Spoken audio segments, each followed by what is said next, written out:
Shalom semua Tuhan yang dikasihi Tuhan. Bagaimana kabar Bapak Ibu yang dikasihi Tuhan? Saya percaya bahwa seminggu ini, sepanjang bulan ini, sepanjang tahun ini, Tuhan akan menyertai Bapak Ibu sekeluarga. Amin. Mari saudara yang dikasihi Tuhan. Pagi hari ini bawa kita korban syukur kepada Tuhan. Apa yang kau alami sepanjang minggu ini, Tuhan sudah turut campur tangan dalam setiap penyembahan kita. Mari Bapak Ibu yang dikasihi Tuhan, ajak saudara anak-anak kita pada pagi hari ini untuk beribadah, untuk datang kepada Tuhan pada pagi hari ini. Mari kita sama-sama kita bagi berdiri, kita akan berdoa bersama. Sungguh Engkau adalah Allah yang membuat kami terpesona Tuhan. Pagi hari ini kami datang kepadamu. Kami sungguh bersyukur karena pertolongan Tuhan. Kami sungguh bersyukur buat segala berkat-Mu Tuhan. Kami sungguh bersyukur buat kesehatan yang sudah Kau berikan dalam hidup kami. Kami percaya Tuhan berkat perlindungan-Mu nyata atas kami semua pada pagi hari ini. Tuhan, pada pagi hari ini, bila kami membawa korban syukur kami kepadamu dengan pujian dan penyembahan kami, layakkan kami, muliakanlah kami dengan pujian kami Bapa untuk Engkau Tuhan. Sebab kami ingin memberi yang terbaik buat Tuhan. Kami ingin memberi yang terbaik, yang termanis buat Tuhan. Terima kasih Tuhan, berkati ibadah kami pada pagi hari ini. Kami percaya Bapa bahwa gereja-Mu akan bangkit di tengah-tengah badai pada saat-saat ini Bapa. Sebab Engkau akan datang kedua kalinya untuk membawa kami penuh dengan kemuliaan-Mu Tuhan. Engkau memberkati anak-anak kami pada pagi hari ini. Mereka akan juga ikut mengikuti ibadah online Tuhan. Berkati mereka, berikan mereka masa depan, berikan perlindungan di tengah-tengah situasi saat ini Bapa. Berkat-Mu melimpah atas kehidupan mereka. Orang tua mereka diberkati Tuhan. Terima kasih Tuhan, terima kasih. Kami siap memuji, kami siap menyembah, kami siap memuliakan Tuhan. Kami siap meninggikan nama Tuhan pada hari ini.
Sebab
bersama Engkau.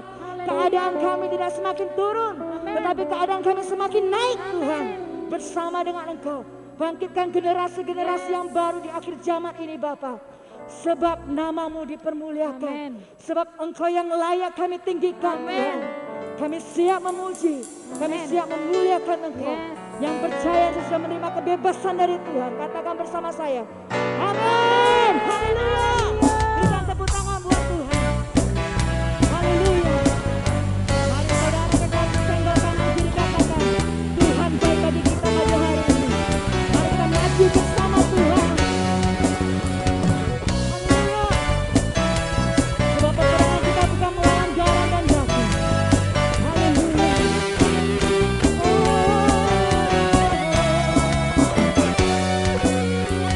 Peperangan kita bukan melawan darah dan daging. Peperangan kita melawan penguasa di udara.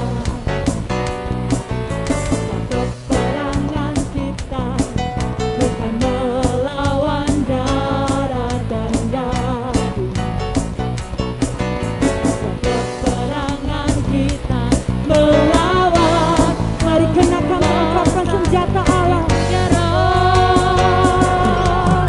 Kenakanlah senjata Allah supaya kamu dapat bertahan melawan tipu muslihat iblis. Ambillah selangkah senjata Allah, lawan dan hancurkan musuhmu. Berperang sebagai laskar Allah, kibarkan pagi kemenanganmu. Sebab itu, ambillah selangkah senjata Allah, lawan dan hancurkan musuhmu. Berperang sebagai laskar Allah, kibarkan pagi kemenanganmu. Semua bertepuk tangan.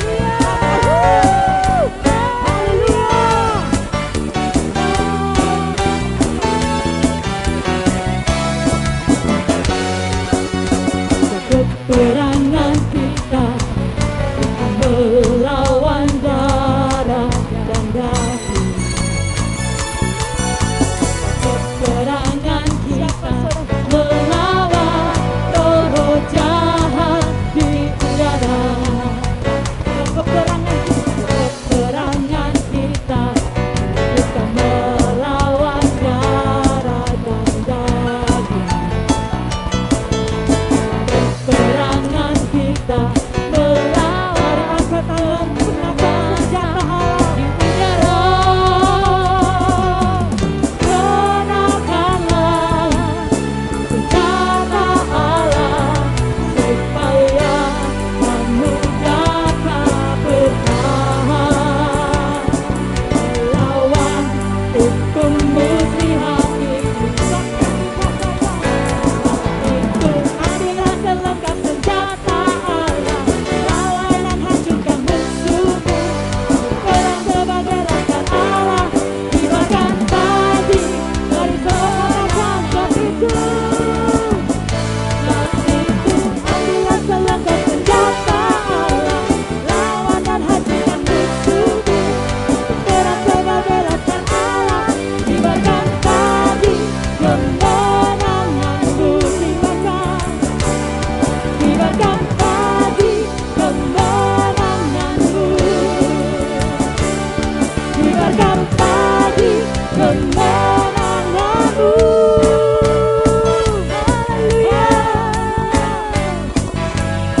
Kami mau menunjukkan Tuhan, kami kibarkan pagi kemenangan. Haleluya. Haleluya. Katakan haleluya. Haleluya. Saudara, pagi hari ini mari kita bermimpi. Saudara pasti punya visi atas Indonesia, Amin. atas gereja-gereja Tuhan pada Amin. saat-saat ini. Mari bangkitkan doa-doa kita pada pagi hari ini Amin. dengan pujian kepada Tuhan, pengagungan kepada Tuhan. Haleluya, katakan ku punya visi Tuhan. Haleluya.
Sebab Dia yang kita tinggikan adalah Allah yang berkuasa. Langit dan bumi yang Dia punya adalah Tuhan yang berkuasa. Amin. Haleluya. Silakan duduk kembali Bapak Ibu yang dikasihi Tuhan. Pagi hari ini saya percaya saudara juga pasti melihat bahwa tanda-tanda akhir zaman, saat-saat yang tidak mengenakan dalam situasi saat ini. Tapi percayalah Bapak Ibu yang dikasihi Tuhan. Pegang janji Tuhan. Pegang apa yang Tuhan berikan pada kita. Amin. Kitab Yoel mengatakan bahwa akan terjadi banyak nubuatan-nubuatan. Orang tua akan mendapatkan penglihatan. Pegang janji Tuhan. Karena Tuhan akan menyatakan kemuliaan atas gerejanya. Amin. Menyatakan kemuliaan atas rumah tangga kita, keluarga kita, anak-anak kita. Amin. Amin. Mari saudara dikasih Tuhan.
Baik, shalom saudara-saudara yang terkasih dalam Tuhan. Salam jumpa kembali bersama dengan saya. Saya berharap dimanapun keadaan kita, dalam keadaan penuh damai sejahtera, sukacita, dan juga berkat Tuhan yang melimpah. Saudara, sebelum kita mendengarkan firman Tuhan, saya mengajak kita berdoa bersama-sama. Bapa dalam surga, kami mengucap syukur pada saat ini. Kalau kembali kami akan mendengarkan firman-Mu, biarlah Tuhan yang berkata-kata bagi setiap kami. Roh Kudus yang mengurapi dan memberkati kami semua. Kuduskan hamba dan kami semua Tuhan. Dan firman-Mu berbicara bagi setiap kami. Dalam nama Tuhan Yesus, kami sudah berdoa. Haleluya. Amin. Amin. Ya, saudara-saudara, pada saat ini firman Tuhan yang akan kita renungkan bersama saya ambil dari kitab Yeremia pasal yang ke-17. Dari Yeremia pasal yang ke-17 ayat yang ke-7 dan ayat yang ke-8. Demikian firman Tuhan. Diberkatilah orang yang mengandalkan Tuhan, yang menaruh harapannya pada Tuhan. Ia akan seperti pohon yang ditanam di tepi air, yang merambatkan akar-akarnya ke tepi batang air, dan yang tidak mengalami datangnya panas terik, yang daunnya tetap hijau, yang tidak khawatir dalam tahun kering, dan yang tidak berhenti menghasilkan buah. Jadi saudara-saudara, firman Tuhan tadi dengan tegas mengatakan bahwa diberkatilah orang yang mengandalkan Tuhan. Saudara, kata diberkati di sini bukan sekedar harapan, saudara. Tetapi kata diberkati di sini adalah sebuah pernyataan. Jadi saudara-saudara, bukan semoga diberkati atau kiranya diberkati orang yang mengandalkan Tuhan. Itu adalah berbentuk harapan. Tidak demikian saudara. Tapi firman Tuhan ini lebih tegas bahwa ini sebuah pernyataan. Nah, artinya pernyataan saudara bahwa ini adalah sebuah kepastian. Ini sesuatu yang layak kita pegang dan yang layak kita percaya. Ya, jadi diberkatilah orang yang mengandalkan Tuhan. Kalau saudara dan saya mengandalkan Tuhan, maka saudara dan saya akan menjadi orang yang diberkati oleh Tuhan. Saudara, diberkati oleh Tuhan artinya ada campur tangan Tuhan senantiasa dalam hidup kita. Kita akan selalu melihat bagaimana karya Tuhan dalam hidup kita. Kita akan melihat bagaimana kuasa Tuhan bekerja dalam hidup kita. Orang yang diberkati Tuhan adalah orang yang selalu melihat campur tangan Tuhan dalam kehidupannya. Secara khusus saudara-saudara, kalau saat ini kita mengalami masa-masa yang krisis, saat ini kita mengalami masa-masa yang sulit, kita mengalami masa-masa yang sukar, maka ini waktu yang terbaik, ini waktu yang sangat tepat untuk saudara dan saya bisa mengandalkan Tuhan, bahkan hidup kita semakin mengandalkan Tuhan dalam kehidupan kita. Sehingga di tengah-tengah masa yang krisis sekalipun saudara, masa-masa yang sulit sekalipun, saudara dan saya tetap merasakan, tetap melihat, dan tetap mengalami berkat-berkat Tuhan dicurahkan dalam hidup kita. Nah, saudara-saudara, dikatakan tadi bahwa diberkatilah orang yang mengandalkan Tuhan. Sekali lagi, ini bukan sekedar harapan, tapi ini sebuah pernyataan, sebuah kebenaran bahwa siapapun yang mengandalkan Tuhan, maka dia pasti akan diberkati oleh Tuhan. Nah, saudara-saudara, perkara selanjutnya yang harus kita pahami adalah seperti apakah orang yang mengandalkan Tuhan, atau bagaimanakah kita sehingga kita tergolong sedang mengandalkan Tuhan. Nah, saudara-saudara, ada beberapa prinsip penting yang perlu kita pahami. Yang pertama, saudara-saudara, orang yang mengandalkan Tuhan bukan perasaan. Ya, ini adalah bagian pertama yang patut kita pahami, bahwa mengandalkan Tuhan bukan perasaan. Nah, jadi saudara-saudara, kita itu belum mengandalkan Tuhan, atau kita itu tidak mengandalkan Tuhan ketika kita hanya merasa, ya, ketika kita hanya merasa bahwa kita sedang mengandalkan Tuhan. Nah, ketika kita merasa bahwa kita sedang mengandalkan Tuhan, maka sesungguhnya kita belum mengandalkan Tuhan. Kenapa saudara-saudara? Bahwa ketika kita merasa mengandalkan Tuhan, kita belum mengandalkan Tuhan. Karena saudara, kebenaran itu tidak bisa diletakkan di atas perasaan. Ya, ini adalah prinsipnya. Ini adalah esensinya, bahwa sebuah kebenaran itu tidak bisa diletakkan di atas perasaan. Jadi ketika kita merasa sedang mengandalkan Tuhan, maka di sana pun kita belum mengandalkan Tuhan, saudara. Ya, karena perasaan kita tidak bisa menjadi ukuran kebenaran. Ya, itu prinsipnya. Kebenaran tidak bisa diletakkan di atas perasaan. Sebab perasaan itu mood, ya, dan perasaan itu labil, saudara. Karena itu perasaan itu selalu berubah-ubah. Ya, perasaan saudara dan saya selalu berubah-ubah karena perasaan itu labil, perasaan itu tidak stabil. Nah, karena itu kalau iman seseorang, kalau kerohanian seseorang diletakkan di atas perasaan, atau istilah sekarang baper, saudara, baperan, kalau orang menaruh imannya, kerohaniannya di atas perasaan, maka saya pastikan orang demikian kerohanian imannya, kekristenannya akan selalu labil, saudara. Akan selalu berubah-ubah dan tidak stabil. Ya, karena prinsipnya, saudaraku, bahwa kebenaran tidak bisa diletakkan di atas perasaan. Nah, perasaan itu kadang benar, kadang tidak benar, kadang baik, kadang tidak baik, saudara. Sementara kebenaran itu stabil. Ya, karena itu saudara-saudara, kebenaran hanya bisa diletakkan di atas firman Tuhan. Sekali lagi, bahwa kebenaran hanya bisa diletakkan atas apa kata firman Tuhan, bukan atas apa kata perasaan. Makanya saudara dan saya sebagai umat Tuhan, wajib hukumnya harus kita semua benar-benar paham firman Tuhan, benar-benar kenal firman Tuhan, benar-benar tahu firman Tuhan. Karena kebenaran hanya bisa diletakkan di atas firman Tuhan. Artinya apa kata firman Tuhan, bukan apa kata perasaan, saudara. Bahkan saudara-saudara, ada yang namanya tipuan perasaan. Ya, makanya banyak orang ditipu oleh perasaannya. Saudara dan saya kalau sedang naik mobil, lalu kita melewati satu portal, maka secara spontan itu kepala kita bisa menunduk, saudara. Ya, kenapa kepala kita bisa menundukkan kepala kita sementara kita ada di dalam mobil? Itu namanya tipuan perasaan. Karena perasaan kita mengatakan mungkin kepala kita akan menyentuh portal tersebut, sementara padahal kita ada di dalam mobil. Atau kalau saudara sedang duduk, lalu ada orang yang lewat di belakang kursi kita, maka seringkali secara spontan kita memajukan badan kita. Kenapa? Itu namanya tipuan perasaan. Kita merasa tubuh orang itu akan menyentuh tubuh kita, sementara ada kursi yang sebenarnya menghalangi. Nah, ada namanya tipuan perasaan, saudara. Makanya memiliki iman atau beriman itu nggak bisa baperan, nggak bisa pakai perasaan. Bergereja juga nggak bisa bawa perasaan. Kita harus bawa kebenaran.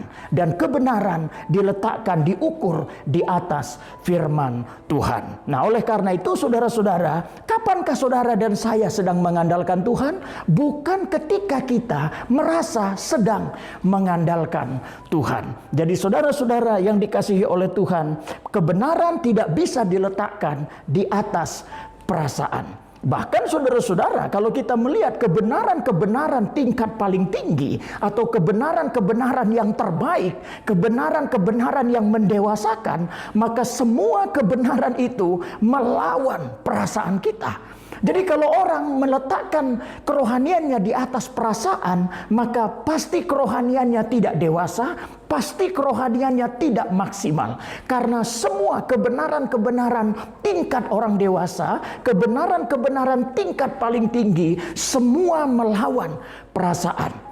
Contohnya bagaimana saudara mengampuni orang yang bersalah kepada kita, apalagi kesalahannya besar, maka itu akan melawan perasaan kita. Ya, contohnya bagaimana ketika saudara memberi dengan pemberian yang banyak, pemberian keuangan yang besar, itu pasti melawan perasaan kita. Kalau kita memberinya uang sisa, mungkin perasaan kita sejalan, tapi ketika kita mau memberi yang terbaik, maka perasaan kita pasti tidak sejalan. Ketika kita melayani dengan kondisi nyaman, maka perasaan kita sejalan. Tapi bagaimana ketika kita melayani di tempat-tempat yang tidak nyaman, maka di sana perasaan kita pasti akan melawan. Tapi kita tahu saudara, memberi yang terbaik, itulah yang terbaik. Melayani dengan korban, itulah yang terbaik. Mengampuni semua orang yang bersalah, itulah kebenaran yang terbaik. Dan semua kebenaran-kebenaran ini ketika kita menghidupinya, maka melawan perasaan kita. Nah, oleh karena itu saudara-saudara, prinsipnya di sini jangan meletakkan kebenaran di atas perasaan. Jadi kapankah kita sedang mengandalkan Tuhan? Bukan ketika kita merasa sedang mengandalkan Tuhan. Nah, perkara yang kedua saudara-saudara, bahwa mengandalkan Tuhan bukan perkataan. Ya, ini adalah kebenaran kedua yang patut kita pahami, bahwa yang pertama bahwa mengandalkan Tuhan bukan perasaan, yang kedua mengandalkan Tuhan bukan perkataan. Jadi saudara dan saya juga belum mengandalkan Tuhan atau tidak tergolong masuk kepada esensi mengandalkan Tuhan ketika kita berkata, ya, ketika kita mengatakan bahwa kita sedang mengandalkan Tuhan. Ya, saudara, ketika kita mengatakan, ya Tuhan, aku mengandalkan Engkau, Engkaulah gunung batuku, Engkaulah pengharapanku, dan lain sebagainya. Nah, tentu saudara, mengatakan hal-hal demikian adalah hal yang baik. Tidak ada salahnya. Ya, bagaimana pernyataan-pernyataan kita luar biasa. Bagaimana puji-pujian kita kepada Tuhan luar biasa. Hampir semua kata-kata yang hebat kita katakan di hadapan Tuhan. Dan itu tidak salah. Tidak ada yang salah. Tetapi saudara-saudara, ketika perkataan-perkataan itu berbeda dengan perbuatan, ketika segala perkataan-perkataan itu bertolak belakang dengan perbuatan, maka semua perkataan-perkataan kita menjadi batal. Ya, perkataan-perkataan kita sehebat apapun, pernyataan puji-pujian kita sehebat apapun, semuanya menjadi batal. Semua menjadi tidak berlaku, semuanya menjadi tidak sah di hadapan Tuhan ketika semua perkataan-perkataan itu berbeda, bertolak belakang dengan perbuatan. Bahkan saudara-saudara, di dalam satu kisah, Tuhan pernah jijik mendengar pujian bangsa Israel. Tuhan pernah tidak suka mendengar pujian pernyataan bangsa Israel. Kenapa Tuhan jijik melihat itu? Kenapa Tuhan tidak suka melihat itu? Karena pernyataan mereka, pujian mereka, perkataan-perkataan mereka bertolak belakang atau tidak sama dengan perbuatan mereka. Nah, karena itu saudara-saudara, semua perkataan-perkataan di hadapan Tuhan maka menjadi batal, menjadi tidak sah, menjadi tidak cukup, tidak memberikan efek apapun kepada Tuhan ketika perkataan-perkataan tersebut berbeda dengan perbuatan-perbuatan. Nah, oleh karena itu saudara-saudara, kebenaran juga tidak bisa diletakkan di atas perkataan-perkataan. Ya, sekali lagi saudara, mengatakan yang baik, mengatakan yang hebat, mengatakan yang benar, mengatakan yang kudus, mengatakan Tuhanlah gunung batuku, Engkaulah yang aku andalkan, Engkaulah pengharapanku, adalah sesuatu yang baik, tetapi bukan sesuatu yang cukup. Sebab esensi kebenaran bukan perasaan, dan esensi kebenaran juga bukan perkataan. Tuhan Yesus juga pernah mengatakan saudara, bahwa kalau engkau mengasihi aku, barang siapa yang mengasihi aku, taati, ikuti perintahku. Jadi ternyata esensi orang yang mengasihi Tuhan, esensi orang yang mau mengikut Tuhan, bukan ketika dia mengatakan dia mengasihi Tuhan, tapi ketika dia melakukan. Ya, jadi bukan pada perkataannya, tetapi pada perbuatannya. Karena itu Tuhan Yesus berkata, kalau engkau mengasihi aku, turuti perintah-perintahku. Berarti esensi mengasihi Tuhan tidak sekedar ada pada perkataan, tetapi ada pada perbuatan. Nah, sama saudara-saudara, esensi mengandalkan Tuhan bukan ketika kita mengatakan kita mengandalkan Tuhan, tapi esensi mengandalkan Tuhan adalah ditentukan oleh perbuatan-perbuatan. Jadi saudara-saudara, berbicara tentang mengandalkan Tuhan, yang pertama, mengandalkan Tuhan bukan perasaan. Yang kedua, mengandalkan Tuhan bukan perkataan. Lalu seperti apakah mengandalkan Tuhan? Yang ketiga, saudara-saudara, mengandalkan Tuhan adalah sebuah tindakan. Ya, sekali lagi saudara-saudara, mengandalkan Tuhan adalah sebuah tindakan. Jadi kapankah kita sedang mengandalkan Tuhan? Kapankah kita telah mengandalkan Tuhan? Bukan ketika kita merasa sedang mengandalkan Tuhan, bukan ketika kita berkata kita sedang mengandalkan Tuhan, tetapi kita mengandalkan Tuhan ketika kita bertindak. Ya, sekali lagi saudara, ketika kita bertindak, ketika tindakan-tindakan kita, ketika tindakan-tindakan hidup kita itu sesuai dengan firman Tuhan, itu tidak keluar dari firman Tuhan. Jadi mengandalkan Tuhan adalah sebuah tindakan yang tetap pada firman Tuhan, bahkan sekalipun keadaan tidak memungkinkan. Jadi saudara-saudara, orang yang mengandalkan Tuhan atau kita tergolong mengandalkan Tuhan ketika kita bertindak sesuai dengan firman Tuhan di tengah keadaan yang tidak memungkinkan. Makanya kapankah esensinya saudara dan saya perlu mengandalkan Tuhan? Kapankah kita wajib mengandalkan Tuhan? Kapankah waktu yang terbaik untuk mengandalkan Tuhan? Dalam keadaan-keadaan yang tidak memungkinkan. Selama perkara-perkara itu bisa kita tangani, mungkin kita dengan hikmat, dengan akal budi bisa kita tangani. Esensi mengandalkan Tuhan adalah ketika saudara dan saya sudah menyerah, tidak mampu lagi. Ketika kita merasa jalan kita buntu. Artinya ketika masa-masa yang krisis. Nah, karena itu hari-hari ini, waktu-waktu ini dan ke depan, ini adalah tempat kita, ini adalah peluang kita saudara untuk belajar mengandalkan Tuhan dan semakin mengandalkan Tuhan. Dan esensi mengandalkan Tuhan adalah bukan perasaan, esensi mengandalkan Tuhan bukan perkataan, tapi esensi mengandalkan Tuhan adalah sebuah tindakan. Nah, oleh karena itu Bapak Ibu Saudara, pada masa-masa yang tidak memungkinkan, pada masa-masa yang krisis, pada masa-masa yang sulit, yang sukar, ketika saudara merasa hidup saudara berat, ketika saudara merasa hidup saudara hampir putus asa, ketika saudara sudah hampir tidak sanggup lagi, maka di sanalah esensinya saudara, kita sungguh-sungguh perlu mengandalkan Tuhan dalam hidup kita. Dan definisi mengandalkan Tuhan adalah ketika kita tetap bertindak saudara, ketika tindakan-tindakan kita, ketika gaya hidup kita, ketika perbuatan-perbuatan kita tidak keluar dari kebenaran firman Tuhan. Dalam keadaan yang tidak memungkinkan, kita tetap pegang firman Tuhan, kita tetap berpegang teguh, kita tetap bergantung pada firman Tuhan. Maka dalam keadaan itulah saudara dan saya sedang mengandalkan Tuhan. Ketika masa-masa yang sulit secara keuangan, saudara tetap memberi. Ketika masa-masa yang sulit untuk mencari Tuhan, saudara tetap mencari Tuhan.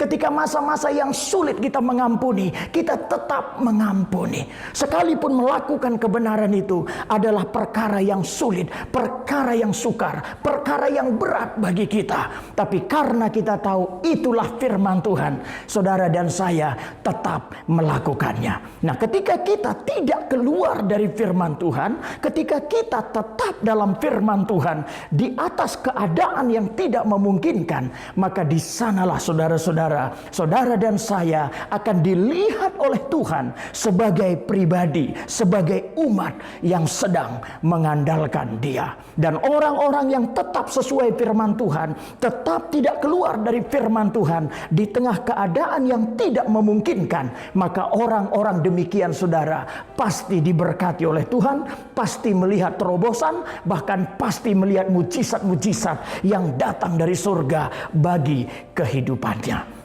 Jadi Bapak Ibu Saudara yang dikasihi Tuhan, pada masa-masa ini, pada saat-saat ini, pada kondisi-kondisi ini dan ke depan, saudara dan saya sungguh-sungguh perlu untuk mengandalkan Tuhan dan semakin mengandalkan Tuhan dalam hidup kita. Dan esensi mengandalkan Tuhan ketika kita tetap bertindak sesuai, selaras saudaraku dengan kebenaran firman Tuhan. Nah, saudara-saudara, menurut pengalaman-pengalaman tokoh di dalam Alkitab, maka ada satu yang membuat kita sulit mengandalkan Tuhan.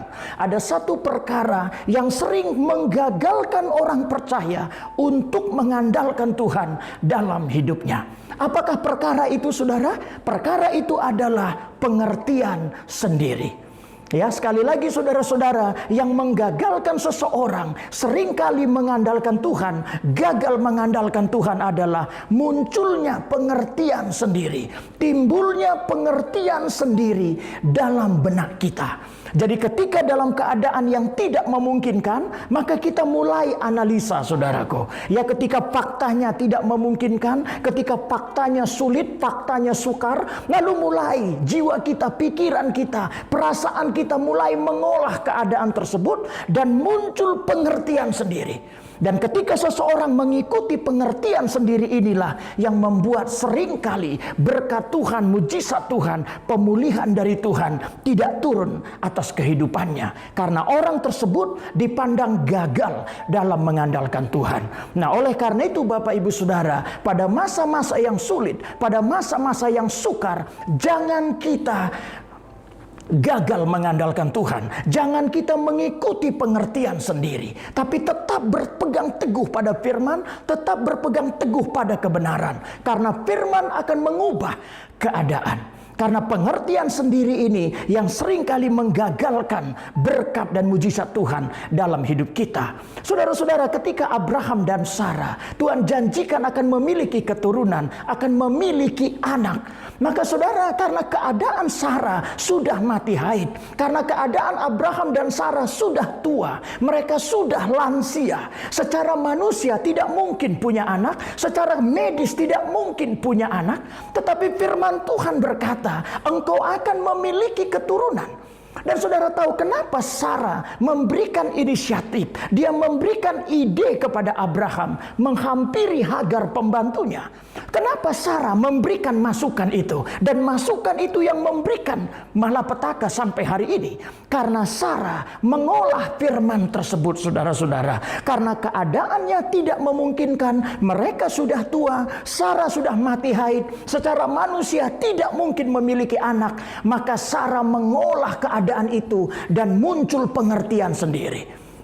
Pengertian sendiri Sarah barangkali saudara, ya mungkin anak adalah anak Abraham, tapi ibunya, rahimnya bukan dari dia. Sehingga sekalipun itu dari rahim Hagar, itu tetap anak Abraham. Dan memang saudara, anak Hagar, ya Ismail yang dilahirkan oleh Hagar, tetap anak Abraham. Tapi Tuhan bukan bermaksud seperti itu. Tuhan bermaksud rahim yang melahirkan anak tersebut tetap rahim Sarah.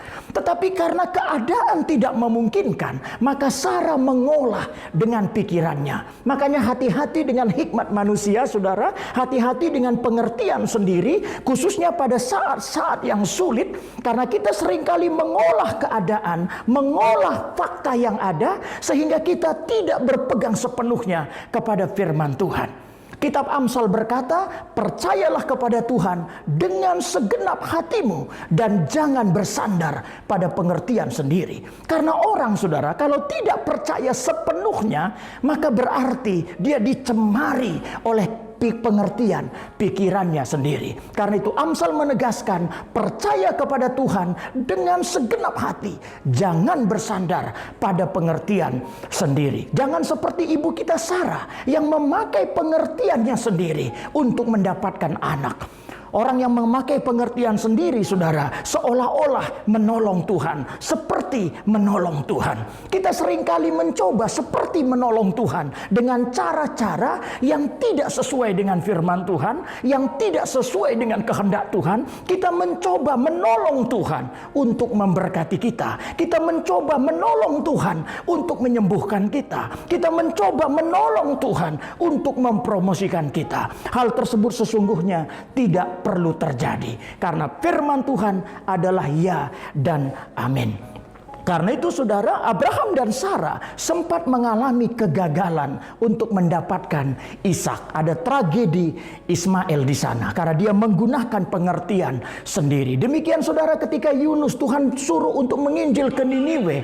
Lalu kemudian saudara-saudara, Yunus menggunakan pengertian sendiri. Dan pengertian sendiri Yunus membawa dia ke Tarsis. Dan saudara, kita tahu bahwa ketika Yunus pergi ke Tarsis, justru dia menghadapi badai, menghadapi topan, menghadapi ancaman kematian. Sebaliknya ketika dia kembali ke Niniwe, maka di sana ada kuasa Tuhan, ada mujizat Tuhan dalam penginjilan yang dilakukan oleh Yunus. Jadi saudara-saudara, satu hal yang menggagalkan kita mengandalkan Tuhan adalah ketika muncul pengertian kita sendiri. Karena itu mari saudara-saudara, dalam keadaan yang sulit, dalam keadaan yang sukar, dalam keadaan yang krisis sekalipun, mari kita tetap percaya firman Tuhan, berpegang teguh pada firman Tuhan, tidak keluar dari kebenaran firman Tuhan. Karena pada saat itulah kita sedang mengandalkan Tuhan. Dan saya percaya setiap orang yang mengandalkan Tuhan pasti diberkati oleh Tuhan. Doa saya menyertai kita semua, kiranya kita semua tetap menjadi pemenang, tetap diberkati Tuhan, bahkan pada masa-masa yang sulit saat ini. Mari kita berdoa bersama-sama. Bapa dalam surga, kami saat ini bersyukur untuk firman-Mu ya Tuhan, dan kami mau berpegang teguh kepada firman-Mu. Roh Kudus tolong kami untuk tetap bertindak sesuai dengan firman Tuhan, sehingga pada masa-masa yang sukar kami tetap keluar sebagai pemenang. Tuhan berkati kesehatan kami, berkati keluarga kami, berkati ekonomi kami, secara khusus berkati keselamatan, anugerah Tuhan yang sudah Tuhan berikan dalam kehidupan kami. Terima kasih Bapa dalam surga, hanya dalam nama Tuhan Yesus kami sudah berdoa dan mengucap syukur. Haleluya. Amin. Amin. Puji nama Tuhan, firman Tuhan sungguh luar biasa saudara. Amin. Katakan yang sudah menerima firman Tuhan dan menanamnya dan menjadi berbuah. Katakan amin. Haleluya. Pagi hari ini kami mengucapkan terima kasih kepada Bapak Pendeta Petrus Tarigan yang sudah menyampaikan kabar sukacita buat kita pada pagi hari ini. Tuhan akan memberkati Bapak dalam pelayanan, dalam keluarga Bapak, dalam pekerjaan Bapak. Tuhan akan memberikan kasih-Nya dan menyertai Bapak dalam pelayanan Bapak. Terima kasih. Mari sama-sama Tuhan, kita sama-sama kita bangkit berdiri, kita akhiri ibadah kita pagi hari ini. Saya percaya Engkau, Tuhan yang akan membuka pintu dan memberkati ibadah kita pagi hari ini. Mari saudara yang dikasihi Tuhan, angkat pujian syukur kita pada Tuhan. Terima kasih. Bila Kau yang membuka, tak ada satupun dapat membuka.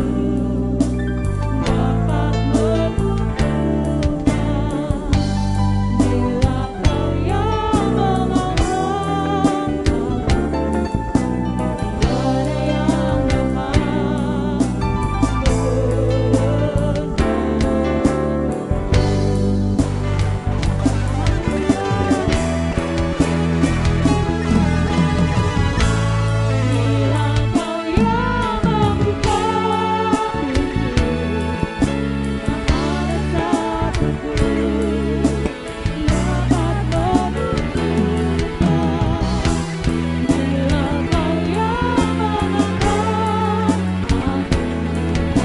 tiada yang dapat